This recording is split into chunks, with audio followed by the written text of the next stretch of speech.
And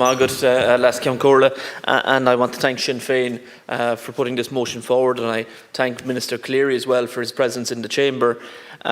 This is an extremely important debate because it affects every single TD in this House, people calling to our constituency offices in relation to family members or to themselves in relation to their own disabilities. And often it's the case that you come across people who are in very difficult circumstances, who may be on disability allowance, where, as my colleague Deputy Wall has given an example of, cannot turn on the heating, cannot afford to pay a phone bill, cannot afford to keep the lights on. And that's the difficulty that we face. And it's shameful that politicians in this country would have to speak with individuals who have disabilities and offer them absolutely nothing of substance to keep them warm in their homes, to allow them to keep their lights on, to allow them the opportunity to keep their phone on. Minister, the rigmarole itself of the disability allowance form is something that I struggle to comprehend. And the difficulty for a lot of people out there who cannot fill out the form itself is quite difficult. I previously worked for former Deputy Sean Sherlock, and I spent a lot of my time filling out disability application forms for individuals because they genuinely cannot do it. And now my own secretary fills out disability application forms for people. And ultimately that is the ground hurling, Minister. That is what we're there to do. But it's so difficult for some individuals to present themselves at a constituency office to ask people who are working within the constituency office to fill out that form.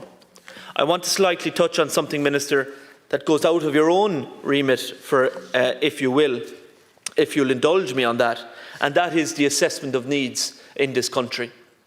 Assessment of needs, Minister, is one of the biggest difficulties that I absolutely face from families coming to me, and it is often the most stressful of cases that families are coming to the local politician to try and solve for them, to progress an assessment of need.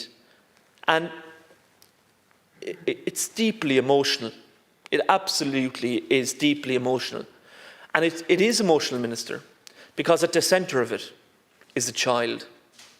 And that's ultimately the bottom line. We are not giving the entitlements to children in this country who are facing barrier after barrier after barrier to get the essential therapies and supports that they so badly need. There are a number of examples I could give you.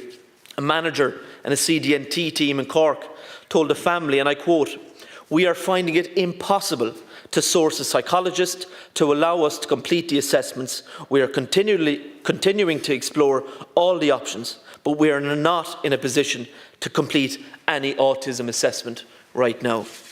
A school in Cork informed parents that they will be moving to either a 3 or 4 day week due to the critical shortage of special needs assistants.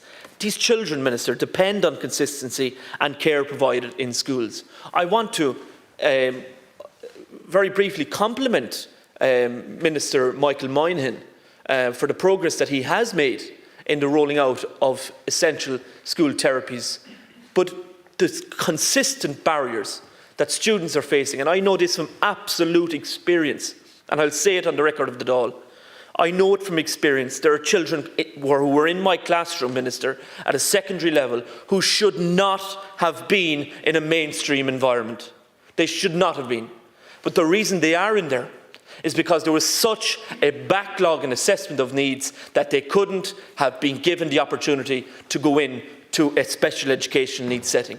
At the centre of this consistently are children. I understand it goes outside your own remit, Minister, but this government must realise the extent of the problems that families are facing across this country at present. Good morning.